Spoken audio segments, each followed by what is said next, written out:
नमस्कार, बहुत बहुत स्वागत है आपका। इस वक्त आप एनडीटीवी इंडिया पर हैं और आप देख रहे हैं हमारा ये कॉन्क्लेव जिसका नाम है रियल एस्टेट कॉन्क्लेव। आज दिन भर हम चर्चा करने वाले हैं आपके सपनों के घर के बारे में। मकान लेना हम सबका सपना होता है, उस मकान को घर बनाना हम सबकी कोशिश होती है। कुछ कामयाब हो पाते हैं, कुछ कामयाब नहीं हो पाते हैं, कुछ जद्दोजहद करते रहते हैं, कुछ को कई साल लग जाते हैं और अंत में हासिल होती है। ऐसी बहुत सी कहानियां हमारे आपके आसपास से गुजर रही हैं। लेकिन आज के वक्त में जब से कोविड ख़त्म हुआ, ये कहा जा रहा है कि ये जो सेक्टर है रियल एस्टेट का, ये बूमिंग इंडस्ट्री पे है।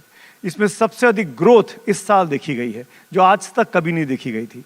तो जब सब कुछ इतना अच्छा हो रहा है, मकान बन रहे हैं, मकान बिक रहे हैं, प्रॉपर्टीज़ के दाम दुगने से 3 गुने बढ़ चुके हैं दिल्ली एनसीआर और बॉम्बे के आसपास के इलाकों में।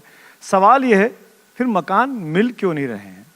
मकान मिलते हैं तो क्या जो मकान आपको कहा जाता है वैसे ही मकान मिलता है? आज दिन भर ऐसे ही मुद्दों पर हम बात करने वाले हैं।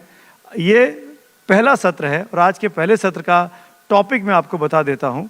टॉपिक है, कैसा होगा सपनों का मकान, कितना सस्ता कितना आलीशान। जैसे कि हमने भूमिका बनाई, लगभग वही टॉपिक है कि मकान कैसा होना चाहिए, अफोर्डेबल होना चाहिए, लग्जरी होना चाहिए, या कुछ और रास्ता भी है मकान को अफोर्ड करने का। 3 खास मेहमान, 3 बहुत बड़े मेहमान मेरे साथ मौजूद हैं। इस इंडस्ट्री के आप कह सकते हैं कि 3 बड़े पिलर्स हमारे साथ मौजूद हैं। मेरे साथ सबसे पहले परिचय कराता हूँ, राजीव तलवार जी हैं। बहुत बहुत स्वागत है आपका राजीव जी। आप डीएलएफ ग्रुप के एमडी हैं। डीएलएफ हिंदुस्तान के बड़े डेवलपर्स में से बना थे। चलिए, हम तो डीएलएफ को अभी भी ऐसे ही जानते हैं। हमारे साथ मिस्टर गीतांबर आनंद साहब हैं, आपका स्वागत है। उनके नेक्स्ट बैठे हुए हैं, सीएमडी हैं एटीएस के, आपका भी बहुत बहुत स्वागत है सर। और साथ में ऋषि राज हमारे साथ हैं। ऋषि जी, आपका भी स्वागत है। आप मैक्स स्टेट के सीओओ हैं। आप तीनों का मैं इस चर्चा में स्वागत करता हूं। और जैसा कि हमने बातचीत की, राजीव जी, मेरा पहला सवाल आप ही से है। बिल्कुल सिंपल सी चीज़ है, अफोर्डेबल और लग्जरी। ऐसा लग रहा है कि हिंदुस्तान में आज की तारीख में लग्जरी मकान ज़्यादा बन रहे हैं और अफोर्डेबल मिडिल क्लास को छोड़ दिया गया है पीछे। ऐसा क्यों है? सबसे पहले तो मैं प्रशंसा करना चाहूँगा यू आर ऑडिबल ऑडियंस की लगता है यहाँ पे तो विमेंस रिजर्वेशन आ गया है। सो वी होप कि उतना ही जो ऑडियंस आपको मिले तो उतनी ही लेडीज हों।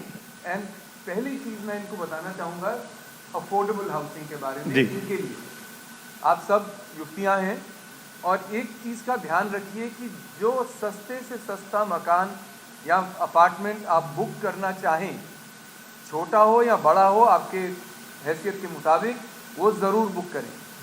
उसको बुक करें, ओन करें। विवाह होने के बाद अपने पति को बोलें कि घर का खर्चे के लिए वो पैसा दें और आप लोग अपना जो है ईएमआई वो भरें। Ownership should lie with you. मकान की मालकिन आपको होना चाहिए। घर का खर्चा पति के सैलरी से चले, क्योंकि देखा गया है कि अगर कभी कुछ अनबन हो जाए तो पेरेंट्स को बड़ा मुश्किल ये देखना पड़ता है कि भाई बेटी घर वापस आ रही है ना। अब बोलिए कि हस्बैंड बाहर जाएगा अगर कुछ गड़बड़ हुई। हाँ, आपका घर आपका होना चाहिए। तो वो तो अफोर्डेबल हाउसिंग। आपने कहा कि आजकल लग्जरी के ऊपर है। सच्ची बात तो यह है कि मकान अच्छे बनते थे पहले, अभी भी अच्छे बनते हैं। दाम बढ़ रहे हैं क्योंकि इकोनॉमी इस देश की इतनी प्रगतिशील है और इतनी तेज़ी से बढ़ रही है कि अगर शेयर मार्केट देखें, ऑटोमोबाइल मार्केट देखें, मकानों की मार्केट, रियल एस्टेट की मार्केट देखें, एफएमसीजी गुड्स देखें, आप ऐसा कौन सा क्षेत्र है जो कि जिसमें भारत अग्रणीय नहीं है? तो इसलिए लगते महंगे हैं। राजीव जी, आपके माइक में इशू है। 1 मिनट, माइक चेंज कर दो बेटा। यस, या it's much better now, thank you. बहुत चीज़ों की तरह सब, अब इकोनॉमी इतनी इस वक्त आगे बढ़ रही है इंडिया की कि सब लोग जानते हैं कि कोई भी क्षेत्र हो, ऑटोमोबाइल मार्केट हो, टेलीफोन्स की मार्केट हो, टेलीविज़न की मार्केट हो, शेयर मार्केट हो और रियल एस्टेट मार्केट हो, सब के दाम बढ़ रहे हैं। अब इसमें से कई चीज़ें हम लोगों को निकालनी पड़ेंगी कि मकान पहले भी अच्छे बनते थे, अब भी अच्छे बनते हैं और टेक्नोलॉजी के कारण और भी अच्छे मकान बनेंगे, क्योंकि अब आर्टिफिशियल इंटेलिजेंस लें या स्मार्ट होम्स हाँ बनेंगे। तो इसलिए ध्यान रखना पड़ेगा कि जब आप लग्जरी के बारे में सोचें तो आपको कहाँ पे बाग बगीचे मिलेंगे, कहाँ पे सैर करने की जगह मिलेगी, कहाँ पे फैसिलिटीज मिलेंगी। क्योंकि अब क्लब्स बहुत अच्छे हो गए हैं, जहाँ पे भी रहने वाले मकान होते हैं, जैसे कॉन्डोमिनियम कॉम्प्लेक्सेस होते हैं, बहुत अच्छे क्लब्स हो गए हैं। बहुत मेहनत की जाती है इनको बनाने में, पर शहर का जो हम लोग जितने शहर नए बनाने थे, शायद उसमें बनाने में अभी असमर्थ हैं। मिस्टर आनंद, मेरा सवाल आप ही से, इसी को मैं एक्सटेंड करता हूँ इस सवाल को। कोविड के दौरान ऐसा लगा उन 2 सालों में, 3 सालों में, कि सब कुछ बर्बाद हो गया है। आप सब इंडस्ट्री अफेक्ट हुई, आप लोग भी अफेक्ट हुए, हम सब के बुरे हाल थे। मैं ये जानना चाहता हूँ, ऐसा क्या हुआ बीते 2 साल में कोविड के बाद, पोस्ट कोविड, कि अचानक से इंडस्ट्री इतनी बूम पे है आपकी? और ये बूम आप कब तक देखते हैं, कब तक ये साइकिल ऐसे ही चलती रहेगी? Thank you very much. आपका टॉपिक बहुत ही इम्पोर्टेंट है, बहुत ही सबको कंसर्न करता है। मैं कोविड पे आता हूं अभी थोड़ी देर में, but just to take forward जो अभी आपने राजीव से पूछा, 3 चीजें हैं। सपनों का घर या घर जो खरीदना चाहता है कोई, कहाँ हो, कितना लग्जूरियस हो, कितना अफोर्डेबल हो, और कोविड के बाद कितना बड़ा हो। कोविड के बाद ये देखा गया कि जो कंज्यूमर 2 बेडरूम लेना चाहता था, अब वो 3 बेडरूम लेना चाहता है, बिकॉज अफोर्डेबिलिटी पे। जो 3 बेडरूम लेने की तमन्ना रखता था, वो अब 4 बेडरूम पे उनकी एस्पिरेशन है, and so on. And affordability has taken of course an upward trend, लेकिन हर जगह लग्जरी नहीं बन रही। इन्फ्लेशन की वजह से प्राइसेस ऊपर गई हैं, इनपुट कॉस्ट बढ़ी हैं, इसलिए लैंड की जो होल्डिंग कॉस्ट है वो बढ़ गई, क्योंकि 3-4 साल काम बंद रहा, उस पर ब्याज चल रहे थे, लेवरेज जमीन थी, तो एज सच पूरी कॉस्ट प्रोडक्ट की बढ़ी है, इसलिए प्राइस बढ़े हैं। एंड ये प्राइस अब नीचे नहीं आएंगे, क्योंकि एक ये कॉस्ट है बिजनेसमैन को, क्योंकि इससे कम बेचेगा तो उसमें उसको मुनाफा तो छोड़ दीजिए, घाटा है। Coming to affordability and luxury and COVID, देखिए affordability with time, like Rajiv said, all sectors are doing well, affordability भी बड़ी है। एक बहुत पहले दीपक पारेख कमेटी बनी थी, जिन्होंने कहा कि अफोर्डेबिलिटी की परिभाषा, what is the definition? 4 times your gross annual income. अगर आप एक हस्बैंड वाइफ अर्न कर रहे हैं, तो आपकी अगर एनुअल इनकम मान लीजिए 50 लाख रुपए है, तो आपकी अफोर्डेबिलिटी 2 करोड़ रुपए का मकान लेने की है। आज भी वही है, the thumb rule is the same. Post Covid people have got better salaries, क्योंकि जैसे इकोनॉमी दौड़ी है तो सैलरीज भी बढ़ी हैं, लेकिन it has matched up, the affordability has matched up to the increasing prices. This is also a truth. ये नहीं है कि बहुत महंगा हो गए मकान तो लेने वालों के वो क्षमता ही नहीं है लेने के लिए, ऐसा नहीं है। Across the board salaries increase हुई हैं। कोविड के बाद जो सबसे बड़ा चेंज आया है लोगों की सोच में, वो ये है कि भाई किराए का मकान नहीं, अपना मकान होना चाहिए। क्योंकि जब कोविड शुरू हुआ था, मुझे याद है मुंबई से खबरें आई थी कि जो लोग किराए पे रह रहे थे, उनको मालिक मकान ने बोला अब आप यहाँ ना आए, आप कहीं और जाके अपना मकान ढूंढें। क्योंकि वो लॉकडाउन जब हुआ तो बाहर से सोसाइटियों ने लोगों को आना ही मना कर दिया कि भाई जो ओनर्स हैं वही रहें। बहुत सी ऐसे सरप्राइजिंगली ऐसे किस्से हुए हैं। सो कोविड के बाद सबका ये एक एम्बिशन हो गया कि भाई एक सिक्योरिटी की वजह से, ताकि मुझे कल को कोई हिलाए ना, तो मेरे सर पे मेरी अपनी छत होनी एक बेसिक नेसेसिटी है। लग्जरी की कोई परिभाषा नहीं है। 5 करोड़ में भी लग्जरी है, 2 करोड़ में भी लग्जरी है, 10 करोड़ में भी है, 20, 25, 50, कोई परिभाषा नहीं है। मेरी ये सोच है कि जो कल को एक नेसेसिटी थी एक कॉम्प्लेक्स में, जो एक लग्जरी थी, that has become a necessity today, like a swimming pool, a club house, power backup, maintenance, good horticulture. ये जो हम 10 साल पहले एक लग्जरी, अरे इस कॉम्प्लेक्स में देखिए जाके क्या क्लब है, क्या पूल है, आज एक ये एक्सेप्टेड एक्सपेक्टेशन है मेरे कस्टमर की, यार ये तो होना ही चाहिए, इसके अलावा और क्या दे रहे हैं आप। So this is what has changed after covid, and I think it's a good change. Industry is evolving, my customers evolving, and so बहुत ही अच्छा सिचुएशन है इस वक्त। Right. Rishi, coming to you now, Max Estate की अगर बात करें स्पेसिफिकली, आप जैसे बड़े आप तीनों लोग बड़े डेवलपर्स की बात करें, बिल्डर्स की बात करें, मैं ये जानना चाहूँगा, जैसे अभी आपने कहा कि मिस्टर आनंद ने कि 5 करोड़ 10 करोड़ कोई लिमिट ही नहीं है, पहले महंगे घर लेते थे तो बताते नहीं थे कि ये घर महंगा लिया है, अपने जो सर्कल रेट पे लेता था वो छुपाते थे आदमी। अब तो पेपर में विज्ञापन छपता है कि 7.5 करोड़ का फ्लैट है, आके बुक कर लीजिए, फ्रंट पेज छपता है। तो मेरा सवाल आपसे यही था, आप कुछ बोलना चाह रहे हैं राजीव जी? आपने माइक उठाया। आपने 7.5 बोला, उससे भी ऊपर आजकल पेपर में खबर आती है। तो मैं ये जानना चाह रहा हूँ कि ये पैसा कहाँ से आ गया पब्लिक के पास? पहली बात तो ये कि क्यों इतना पैसा इन्वेस्ट कर रहे हैं मकान लेने में, घर लेने में, जैसा आप सब समझा रहे हैं। क्या कोविड के बाद एक और रियलिटी है कि वर्क फ्रॉम होम एक सच्चाई बन गया है, तो आपको एक स्पेस चाहिए अपने घर में जिसको आप ऑफिस के तौर पे इस्तेमाल कर सके, जहाँ पे आप इंडिविजुअल काम कर रहे हैं, कोई डिस्टर्बेंस करने को नहीं आ रहा है। वरना कोविड में तमाम वीडियोस हमने देखे थे कि आप काम कर रहे हैं, पीछे से कोई बच्चा आ गया, पेट आ गया, मतलब वो स्पेस नहीं थी आपके पास। क्या इस तरह की चीज़ों ने भी मदद की है इस इंडस्ट्री को ग्रो करने में? Thank you, Sumit. Am I audible? Is he audible? Yes, you Okay. are. I think बहुत अच्छा सवाल है। Let me आपको मैं पहले कुछ स्टैटिस्टिक्स थोड़ा शेयर करता हूँ आपके ऑडियंस के लिए। अगर आप लग्जरी और अफोर्डेबल का देखें तो हाँ, अफोर्डेबल का शेयर जो 43% था 2020 में, वो आज 32% है। तो ऐसा नहीं है कि नेग्लिजिबल हो गया है, शेयर कम हुआ है जरूर। ये कब, कितने सालों में कम हुआ है? ये 2 साल का ट्रेंड है। तो affordable still commands significant proportion. दूसरा, आपने जो कारण पूछा कि कहाँ से पैसा आ रहा है, इसमें बड़ा अच्छा एक स्टैटिस्टिक है। प्री एंड पोस्ट पैंडेमिक जो एक इनकम डिस्पैरिटी है ग्लोबली और इंडिया में भी, अगर मैं आपको एक स्टैटिस्टिक दूं, टॉप 10% ऑफ इंडिया पैंडेमिक के पहले 2011-20 का एवरेज था 64% ऑफ वेल्थ, वो आज 80% है वेल्थ का। अगर आप household saving as a proportion of GDP को देखें तो वो जो 2019 में 7.3% था, 7.9% था, वो आज 11.5% हो गया है।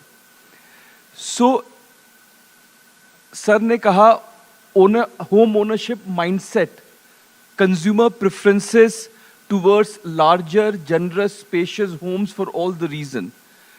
इस कारण से सिर्फ रियल एस्टेट में नहीं, राजीव सर ने कहा आप ऑटो सेक्टर देख लें, आप एफएमसीजी सेक्टर देख लें। Here and now there is lot of earning potential which got preserved and increased for upper segment population, जो आज इसमें इन्वेस्ट कर रहे हैं। हमने अभी एक नोएडा में अपना पहला रेसिडेंशियल लॉन्च किया। हम प्रीमियम और लग्जरी में हैं, लेकिन जो एंड यूजर का डिमांड है इवन हायर टिकट साइज में, वो 60% से ऊपर एंड यूजर की डिमांड थी, बिकॉज लोग अब उस ऐसे जगह में रहना चाहते हैं। मैं एक और बात बोल के इसको आपके रिस्पॉन्स अपने रिस्पॉन्स को खत्म करूंगा।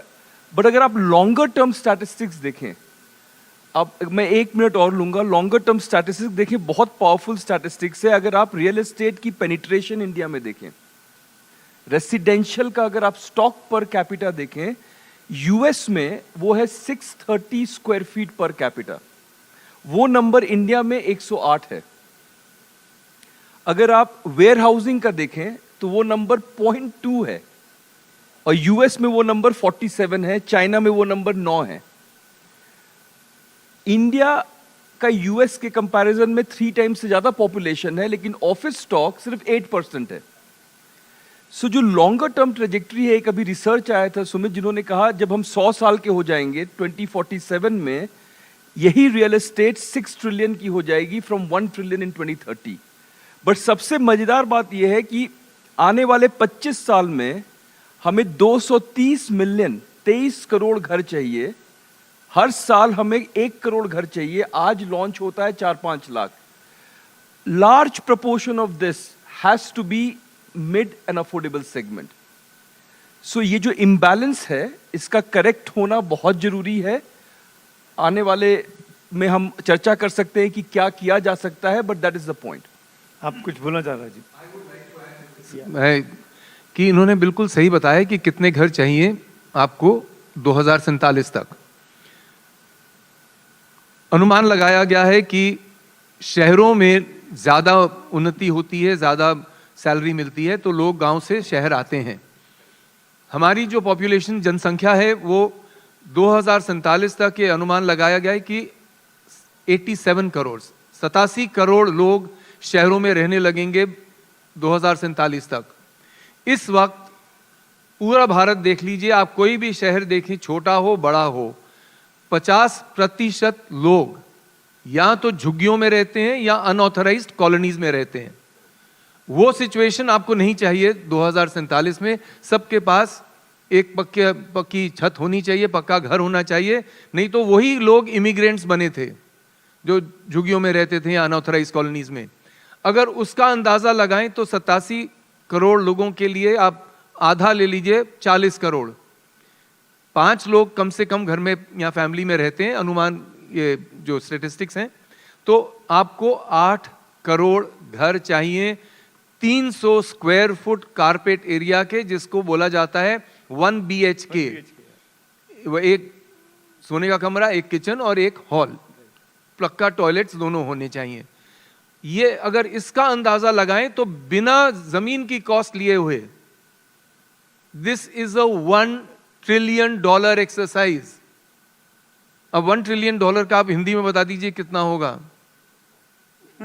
हाँ जी देशरत्न साहब, आप बताएं कि कितना होगा 1 ट्रिलियन इन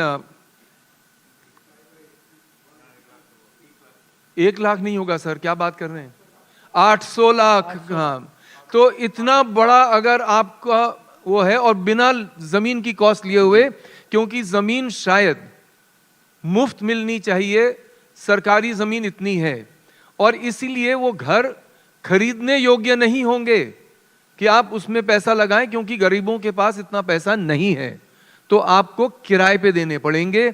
और जो आपने देखा है ओयो जैसे, तो एक government will have to run the biggest OYO scheme. ये सबसे बड़ा अभियान होगा किसी भी सरकार में इस विश्व में कि आपको 8 करोड़ घर बनाने हैं अगले 10 से 15 सालों में। $1 ट्रिलियन की वहां पे लागत लगेगी और अच्छे आधुनिक मकान होंगे, सब उसमें फैसिलिटीज होंगी, और किराया होगा आपका कितना, 100 या 200 रुपया प्रतिदिन, उससे ज्यादा नहीं होगा। जैसे शहर के बीचों बीच हो तो शायद उनका 300 रुपये किराया मिल जाए, जो यंग कपल्स होते हैं, तो 9,000 पर उसकी कमाई कितनी होगी जी। अगर 1 करोड़ घर भी ऐसे लें, वो शहर के बीच हो, या जैसे रेलवेज का लैंड होता है, काफी रेलवेज के जितने भी घर हैं हमारे रेलवे जंक्शंस पे या ट्रैफिक जंक्शंस पे, वो नॉर्मली या तो सिंगल स्टोरी है या डबल स्टोरी, उनको बना के आपने कम से कम टेक्नोलॉजी इस्तेमाल की कि कॉस्ट के लिए, तो 10 मंजिल के भी बने, तो अगर 1 करोड़ भी बन पाए और 9,000 हो तो उसका 9,000 करोड़ मंथली किराया मिलेगा। तो ये एक अच्छी रिटर्न होगी। सरकार को सोचना है कि the biggest mission in the next 5 years after 2024 should be to provide, let's turn the planning upside down. अगर आपने आज की भी एडवर्टाइजमेंट देखी हो इन इकोनॉमिक टाइम्स, हुडा की आई थिंक है, HSIDC की है या हुडा की, सब लोग शुरू करते हैं लग्जरी से कि कितने आपको लग्जरी हाउसिंग मिलेगी, कितने आपको लग्जरी ऑफिसेज मिलेंगे। ना तो वहां पे ग्रीनरी की कोई है डिमांड, ना कोई वॉकिंग के लिए जगह है, और ना ही गरीबों के लिए है। तो शहर उल्टा हम लोग बनाना सोचें कि पहले आप सोचें कि कहां पे गरीबों के लिए बनेगा, वहां पे इंडस्ट्री भी आ जाएगी क्योंकि लेबर होगी, वहां पे घर भी अच्छे आ जाएंगे, but we'll have to change our thinking. Good suggestion. I think जो हुक्मरान है वो इस कार्यक्रम को देखेंगे तो उनको एक आइडिया मिलेगा। इनफैक्ट गीतांबर साहब, मेरा सवाल आपसे है, मैं ये पूछना चाह रहा था, बड़ा एक चीज़ हमने नोटिस की है, ये इंडस्ट्री ऐसी है रियल एस्टेट की, इसमें भरोसे की बहुत कमी है। जो पास्ट हुआ है, हम सबके साथ ऐसी कहानियां होंगी दोस्तों, कि हमारे आसपास कोई ना कोई होगा जिसने 15 साल 20 साल से मकान लिया हुआ लेकिन अब तक फ्लैट नहीं मिला उसको। ये जो भरोसे की कमी है, ये आप जैसे इंडस्ट्री के जो दिग्गज हैं, ये कैसे जनरेट कर सकते हैं कि भरोसा आए कि मैं मकान लेने जाऊं तो मैं चीट नहीं हूंगा, मैं जिससे आदमी से मिलूंगा, मेरे साथ जो ब्रोकर जा रहा है, जो एजेंट जा रहा है, वो मुझे बेवकूफ़ नहीं बना रहा होगा। इसको आप लोग कैसे ठीक कर सकते हैं? देखिए, आज भी बहुत चेंज है। इस जो सिचुएशन मान लीजिए आज से 10 साल पहले थी या 7 साल पहले थी, आज उस सिचुएशन में बहुत बदलाव आ चुका है। We are, I would say, industry is now over regulated. And इस ओवर रेगुलेशन में भरोसे की कमी पूरी, मैं अभी आ रहा हूं उस पर।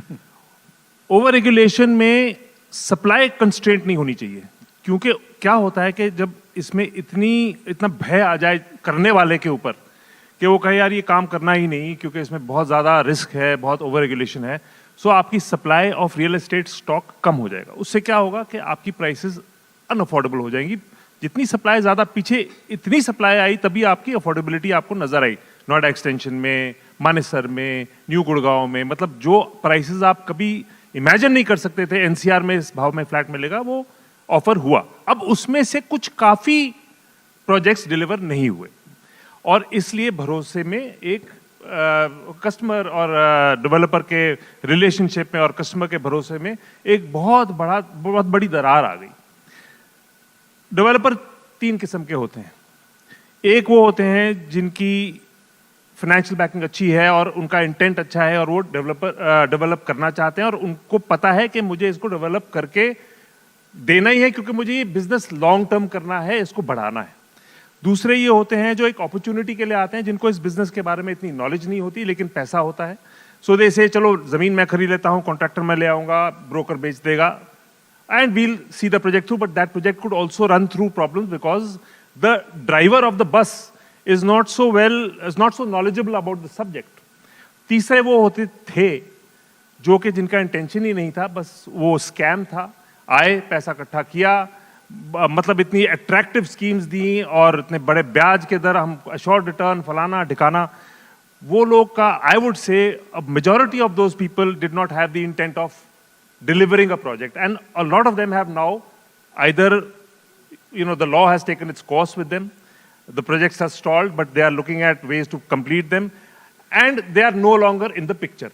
Now whoever are in the picture are the ones of the first category, right, who know this business, who are backed by institutions and who know कि भाई इसको हमको deliver करना है और long term हमारा ये इसमें ये एक हमारा long term business strategy है।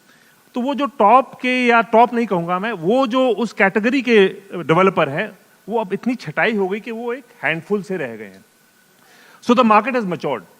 अभी आपने ये बात बोली कि अब पेपर पे ठोक के आता है कि 5 करोड़ का फ्लैट, राजीव जी ने बोला नहीं 10 करोड़ के भी आते हैं, ये एक बहुत पॉजिटिव साइन है, ट्रांसपेरेंसी है ये। बिल्कुल, जब बिजनेस में ट्रांसपेरेंसी आती है तो भरोसा बढ़ता है।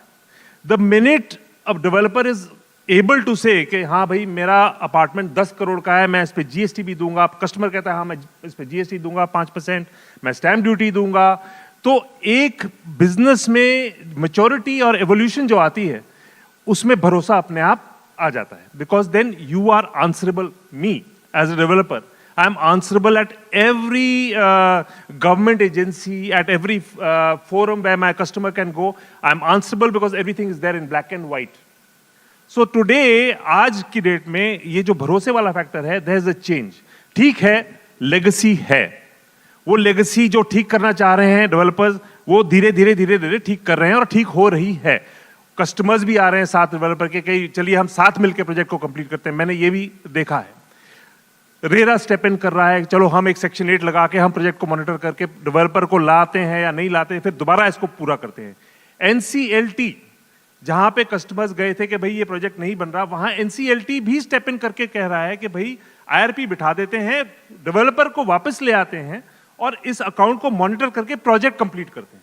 सो things have changed drastically, and as we go forward you will realise that this whole business, जो एवोल्यूशन हुई है इस बिजनेस में, दोनों साइड पे, हमारी साइड पे भी, कस्टमर की साइड पे और ऑल्सो गवर्नमेंट एजेंसीज के साइड में।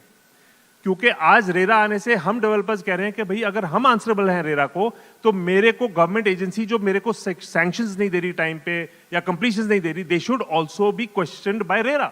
Right. So the whole business is evolving into a new phase, and this is a beautiful phase, and I think the future is very bright. अब ये जो आप पुरानी जो लेगेसीज थी धीरे धीरे खत्म हो जाएंगी। अमिताभ कांत कमेटी आ गई है, उन्होंने बहुत सजेशंस की अच्छी हैं, रिपोर्ट दी बहुत है, very good. Yes.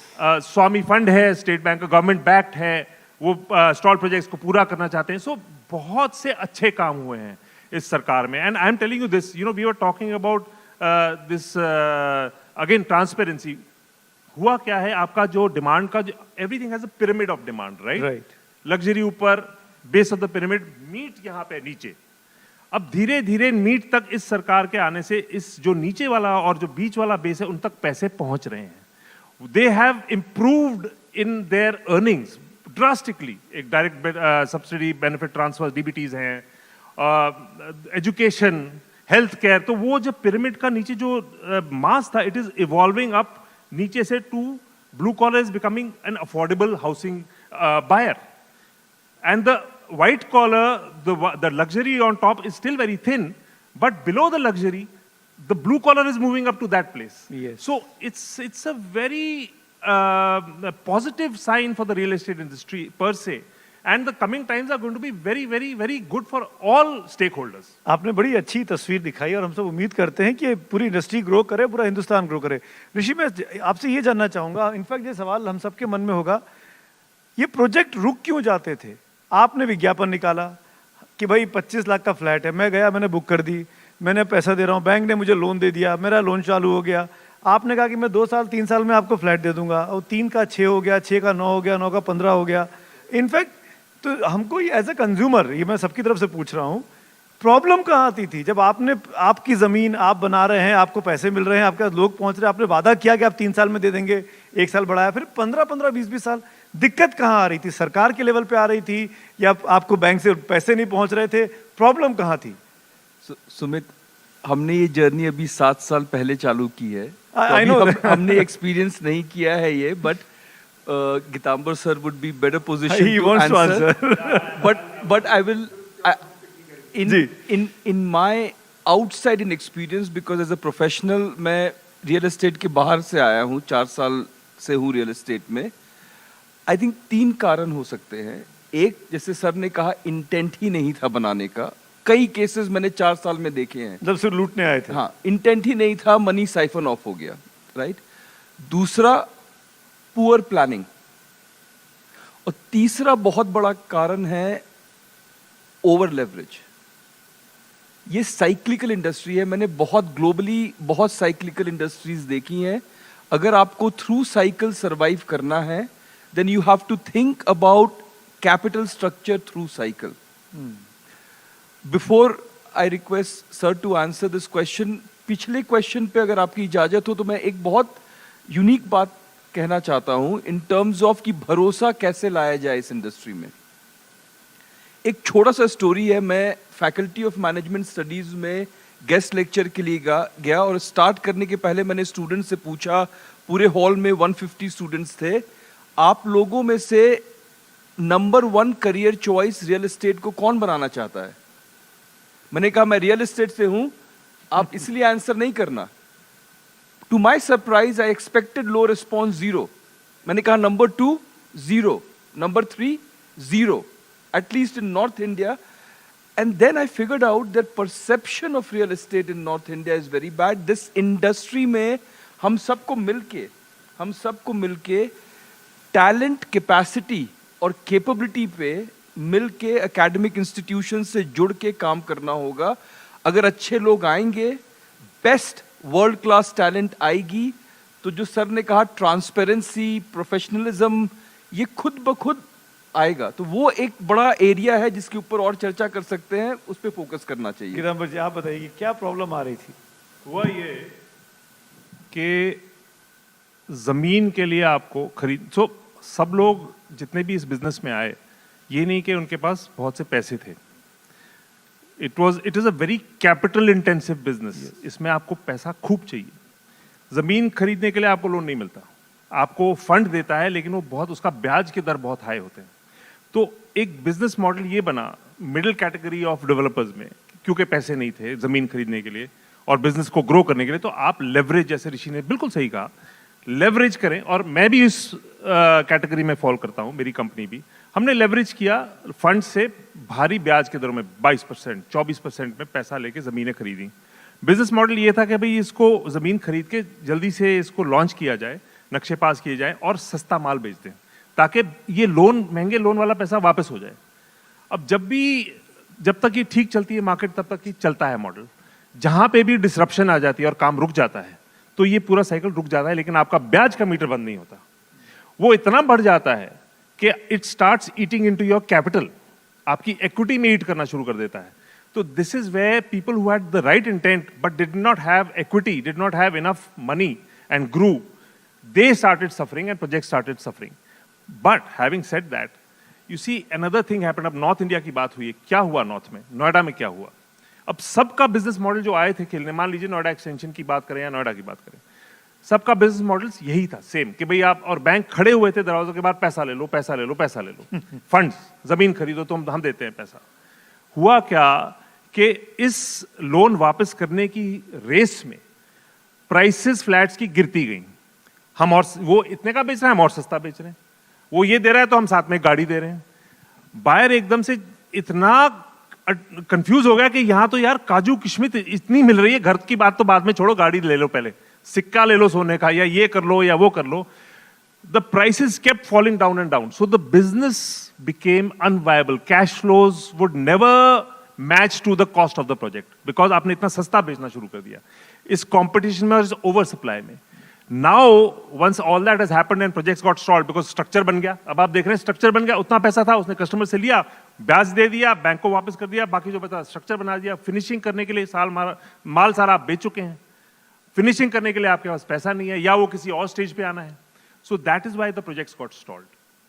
Now again the customers, where they feel that the builder is having the right intent, so they are saying okay chalo let's pool and build. RERA is saying that, NCLT is saying that, let's pool and build, builders there, let's pool and build and finish the project. जहां वो नहीं है वहां NCLT में वो auction हो गया है, स्वामी आ गया है कहीं जगह. So I am talking about mass housing, I am not talking about mass housing, and mass housing is the future. Sumit, अगर हम mass housing को इस डिस्कशन में से हटा के छोड़ देंगे, नहीं, बिल्कुल नहीं, छोड़ ही नहीं सकते. There is no future for this business. Yes. 1 crore घर हर साल बनने चाहिए. आपको एडवर्टाइजमेंट भी इतनी नहीं मिलेगी, पर एडवर्टाइजिंग बहुत हो रही है. 2 कारण मेरे ख्याल कोई भी नहीं बोलना चाहता अभी इनमें से. आप बोलिए. हाँ, क्योंकि भरोसा एक और चीज है. सरकार ने एक बहुत अच्छी चीज प्रधानमंत्री ने कही कि सबका साथ सबका विश्वास जीतना है. हाँ, तो पहले तो कहाँ था सबका साथ? गीतांबर भी बोल रहे हैं कि हमको जमीनों के लिए पैसा नहीं मिलता, जमीन खरीदने के लिए पैसा नहीं मिलता. पर आपको मालूम है, सबको मालूम है कि लीकेज थी पहले. जब आपको जमीनें मिलती थी नोएडा, ग्रेटर नोएडा बेल्ट में, तो लीकेज वो सो हैवी कि वहां से स्ट्रक्चर बनाने को कहां पे रहता था. तो तभी जितने ज्यादा लोग हैं, अब सरकार ने 2 काम कर दिए, एक साथ किए हैं. काफी लोग तो यहां जेल में हैं या बेल में हैं. हाँ, और दूसरी चीज है कि रेरा इंट्रोड्यूस कर दिया है. उसमें भी ध्यान रखना है कि जब आपको रेरा से सैंक्शन घर की एडवर्टाइजमेंट देखेंगे आप, तो ये देखिएगा कि कितने सालों में देने वाले हैं. क्योंकि पहले एक फैशन बन गया था कि 3 साल में घर दिया. घर तो बनते नहीं थे 3 साल में, उसके बाद डिले के लिए पेनल्टी देनी पड़ती थी. तो you must see to it कि जो उसमें एडवर्टाइजमेंट निकले वो 4 साल या 5 साल में दें कि बनने को तैयार हैं. क्योंकि इतनी एडवर्टाइजिंग और इतने प्रोजेक्ट्स लॉन्च हो रहे हैं कि इतनी क्षमता है हमारी क्या इंजीनियरिंग की. अब गीतांबर तो वो प्रॉमिस कर सकते हैं, he is an engineer himself. But जैसे टैलेंट पूल ऋषि ने कहा कि अब talented people should come in, not only from management.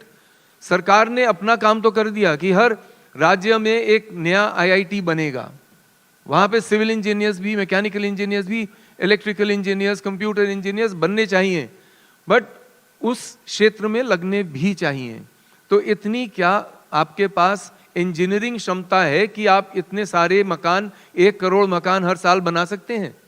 तो यू विल हैव टू सी कि कौन कॉन्ट्रैक्टर है, कौन उसमें प्रोवाइडर है जो टेक्नोलॉजी प्रोवाइड करेगा और जो घर टाइम पे बनाएगा, और आपका कैश फ्लो आपने मैनेज करना है. इनफैक्ट राजीव जी, मैं आपसे यही पूछना चाह रहा था कि आज की डेट में बीते 5-7 साल में जो काम हुआ रेरा के बनने के बाद और NCLT के एक्टिव होने के बाद, नो डाउट इससे ये परसेप्शन तो आया है कि आपका जो खोया फ्लैट है, जो कहीं खो गया है, जो गुम हो गया है, वो शायद मिल सकता है. आप उसकी कोशिश हो रही है, ये ख्वाब आने लगा है कि आप लड़ेंगे, आपको कोशिश होगी, मिल जाएगा. मेरा सवाल है कि सरकार के इनिशिएटिव के बाद अभी भी इस इंडस्ट्री में ऐसी बहुत सी चीज़ें होती हैं, ऐसी बहुत सी घटनाएं होती हैं जहां हमको ये भरोसा नहीं हो पाता है कि यार जो विज्ञापन में लिखा है, जो बोर्ड पे लिखा है, वो होगा. अगर ये बात हुई कि भाई बिल्डर को पनिशमेंट दिया जाएगा, अगर आप टाइम पे डिलीवर नहीं करते हैं। पर ऐसे केसेस सामने नहीं आए, पनिशमेंट मिला कि नहीं मिला। बहुत वो- केसेस हैं, सुनिए। नहीं वो जो कमी वो नहीं है वो उन अलग है, cases वो तो स्कैम है। नहीं, आई मीन अच्छी बात तो ये है कि हमारे जो समाचार पत्र हैं, जो टीवी चैनल्स हैं, वो इसमें कोई शक व शुबा नहीं छोड़ते कि कितने लोग अंदर गए, कितने लोग बेल पे आए। हाँ, सो इसलिए बट आपको ये करना है कि इन फ्यूचर के ना हो। बिल्कुल। हाँ, so you have to guarantee over that कि तभी जो दाम बढ़ते हैं। बहुत कम लोग हैं जो लग्जरी में और जो प्रीमियम हाउसिंग में हैं जिनके दाम दर रोज बढ़ रहे हैं, क्योंकि उनका ट्रैक रिकॉर्ड अच्छा है। आई मीन आपने बुलाए ऐसे लोग हैं कि बिल्कुल बहुत विश्वसनीय और प्रख्यात इनका ट्रैक रिकॉर्ड है। बट सबको ऐसा बनना ही पड़ेगा, क्योंकि रेरा के अनुसार अब आपको सीमा तो लगा दी गई है, टाइम लिमिट लगा दी गई है, नहीं तो और फिर अंदर जाएंगे। So you have to guard against that. But आपको एक चीज और भी देखनी है। अमिताभ कांत की कमेटी की रिपोर्ट भी आ गई, उन्होंने भी कहा कि कुछ जो लैंड ओनिंग एजेंसीज हैं, अगर आप आज का ही पढ़ें कि 1.5 लाख रुपया प्रति स्क्वायर मीटर के हिसाब से जमीन बिकेगी, उस पे कितने मकान बनाएंगे आप, और कितने अफोर्डेबल होंगे वो। हाँ, तो इसलिए अगर रॉ मटेरियल आपको इस कॉस्ट पे मिलेगा तो फिर आप लग्जरी ही बना सकते हैं, अफोर्डेबल हाउसिंग नहीं बना सकते। पर कई बिल्डर्स हैं, I mean there are very many builders like Signature Global and all, वो बना रहे हैं सस्ते मकान। और सरकार को एक मुहिम शुरू करनी पड़ेगी, जैसे आपने इलेक्ट्रिसिटी कनेक्शंस के लिए किया, रोड्स के लिए किया, वाटर के लिए किया, टॉयलेट्स के लिए किया। अब एक सरकार को एक प्रोग्राम बनाना पड़ेगा कि मैं अगले 15 सालों में या 20 सालों में गरीबों के लिए 8 करोड़ से 10 करोड़ मकान बना के किराए पे दूंगा, और शहर उसी के आसपास बने, नए शहर बने। नहीं तो शायद आपका हाल दिल्ली जैसा ना हो, बैंगलोर जैसा ना हो। इनफैक्ट मैं हाँ जी। I will come to you. I will come to you, Mr. Jindal. Rishi ji, I will come to you, Jindal साहब।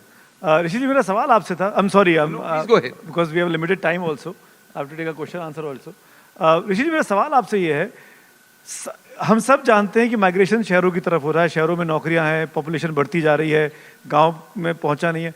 सवाल यही है आपसे कि अगर मैं अपने छोटे से कस्बे में रहता हूं, टाउन बी, टाउन सी जिसको आप कहते हैं, अगर वहां मेरे पास अपना मकान है, वहां मेरे पास अगर अपना रोजगार है, तो मैं क्यों दिल्ली आऊंगा, मैं क्यों मुंबई आऊंगा? क्या ये कनेक्टिविटी जो है, जो बड़े शहरों में आने की होड़ है, क्या इस तरफ भी सरकारों को सोचना चाहिए, दिशा देनी चाहिए? एब्सोल्युटली। देखिए, हमने राजीव सर ने अर्बनाइजेशन की बात कही। अगर आप नंबर देखें तो आने वाले कुछ समय में अर्बन इंडिया में 600 मिलियन से ज़्यादा लोग रहेंगे, और अर्बन इंडिया और दिल्ली एनसीआर जैसे क्लस्टर में ज़मीन की दाम के बारे में हमने बातें की। तो अब बहुत सारे सॉल्यूशंस हैं अफोर्डेबल हाउसिंग के लिए, बट मैं अगर एक पे चर्चा करूं तो सरकार को among many other things infrastructure जो कोर रिस्पॉन्सिबिलिटी है उस पे अगर फोकस करें, मेट्रो, रोड, रेल, ताकि जो सबर्ब्स है, राइट, 40-50 किलोमीटर के दायरे में जो सबर्ब्स है, अगर वो सिटीज से, मेन सेंटर से वेल कनेक्टेड हो जाए, तो lot of this development can happen in that suburb where relatively land cost, cost of construction, cost of living कम है सेंटर से। तो लोग काम के लिए आएंगे, कनेक्टिविटी अगर अच्छी हो तो वो एक तरीका हो सकता है इसको इम्प्रूव करने के लिए। राइट। मैं क्वेश्चंस ले लेता हूँ, लिमिटेड टाइम है। Mister Jindal, you to ask something, please introduce yourself also. Yeah. My name is Akash Jindal, sir. So I appear on almost all TV channels, including NDTV. Now, I have high respect for the brands owned by you three gentlemen. All the brands are perfect. But कुछ चीज़ें हैं, मैं माफ़ी के साथ कहना चाहूँगा, आप लोग जो तीनों बात कर रहे हैं वो बिल्डर के एंगल से बात कर रहे हैं। शायद NDTV एक होम बायर को, मेरे जैसे किसी व्यक्ति को आपके साथ बिठाता तो शायद ज़्यादा अच्छा और होता। अब मेरे जो प्रश्न हैं, अभी बात की सुमित ने कि रेरा जो डिलेड पेनल्टी की बात करता है, क्या वो मिल पाती है कि नहीं? अब मैं आपको बताता हूँ डिलेड पेनल्टी में क्या होता है। RERA, I have respect for RERA, RERA order pass कर देता है, बट तीनों जेंटलमैन जानते हैं, ऑफ कोर्स इन तीनों के ब्रांड बहुत अच्छे हैं, कि वो क्या एग्जीक्यूट हो पाती है। उसको एग्जीक्यूट किसने करना होता है? डीएम। लोगों की चप्पलें, जूते घिस जाते हैं, बट वो पेनल्टी उनको नहीं मिल पाती। होता क्या है, जाके जी समझौता कर लो बिल्डर से, नंबर 1। नंबर 2, नोएडा मार्केट की बात हुई, आनंद साहब बहुत एक्सपीरियंस्ड है। आप सवाल पूछ लो जिंदल मैं साहब, सवाल ही पूछ रहा हूँ sir, specific question, limited time. Limited. या नोएडा मार्केट में एक बड़ी इंटरेस्टिंग सिचुएशन है। मैंने फ्लैट बुक किया, मैंने पूरे पैसे दे दिए, बिल्डर ने नोएडा अथॉरिटी को पैसा नहीं दिया, मेरे से पूरा ले चुका है, तो बिल्डर मेरे नाम पे सब लीज रजिस्टर नहीं करता है। क्यों? क्योंकि अथॉरिटी को बिल्डर ने पैसा नहीं दिया, पेनलाइज मैं हो रहा हूं। ऐसे में मैं अगर परेशान हो कहता हूं कि जी मुझे बेच के निकलना है, तो बिल्डर मुझे क्या कहता है कि एक तो जो डिलेड पेनल्टी थोड़ी बहुत मिली है वो जो है फोरफीट करूंगा मैं, दूसरा तुमसे हैवी चार्जेस लूंगा इसको बेचने के। You got a point. तो ये ग्रे एरियाज को कुछ बिल्डर्स, आप लोग अच्छे बिल्डर हैं, क्यों एक्सप्लॉइट करते हैं? Yes, और इसका क्या सोल्यूशन? मिस्टर आनंद, या please sit down. So, first I'll take your RERA penalties. So today I'm speaking for Noida. So RERA is giving penalties and DM is now, it has become very, very strict because the Amin and the Tehsildar come to your office, seal it if you don't pay. It is not as it was before. It has become quite, the DM has become quite strict on this matter. I'm talking about Noida. Secondly, about Noida land use and registries. So this is something which has been going on in Noida for the last 5 years. What has happened in the Noida problem is very peculiar. The dues that Noida has with compound interest over the years accumulated, those are totally not feasible today financially for any project. You know, there's no juice in the project, so to speak, to give that money, in spite of no money being diverted. In spite of no money being diverted. So we, first there was one developer who had gone to the Supreme Court, and you know the Supreme Court observed that the rates of interest compounded are going up to an IRR of 27%. So that judgment has been withdrawn. This point about dues and linking to the registry has been recognized by Amitabh Kant committee also. And they say, chalo, there's a dispute between the developer and the authority about the quantum of dues and the rates of interest charged and compounded. Let that be one topic separate, but let's de-link registries from the dues. So as we speak, I believe there was a meeting in Lucknow even yesterday on this very thing. Because jab ye to hai nahi ki kuch bhi paisa nahi diya gaya. It is just that the claim from the authority for a 100 rupee thing is now 300 rupees because of the compounded interest at those rates. So this is not doable. No financial institution is going to put money in that project because it's not going to come back to them. So that is what the Amitabh Kant committee was for. They have recognized this point कि भाई ये आप उसमें अगर आप पढ़ेंगे तो वो बोलेंगे कि भाई बोला हुआ है उसमें कि MCLR के बेस पे आप ब्याज लीजिए डेट ऑफ अलॉटमेंट से, then it becomes very, very doable and executable. So in the meantime, Honorable Chief Minister has already told his officers कि भाई find a way to de-link, while this process is going on, find a way to de-link registrations from dues. So we are expecting some positive news on that very soon. Thank you. I'm really sorry. I'm short of time. Thank you so much, gentlemen. Thank you, Mr. Rajiv. Thank you, Mr. Anand. Thank you, Rishi. Lovely talking to you. Have a great round of applause for all of them. बहुत ही ईमानदारी से बात की, खुल के बात की. आपको बताएगा नहीं कि पहले पैसा कहाँ जाता था. Thank you so much. आप भी अनजान बन रहे हैं. आप भी अनजान बन रहे हैं, हम लोग भी अनजान बन रहे हैं, ऐसे ही रहेगा अनजान. Thank you so much. मालूम है क्या? Thank you so much. Thank you so much. तालियां बजा दिए दोस्तों. Thank you so much.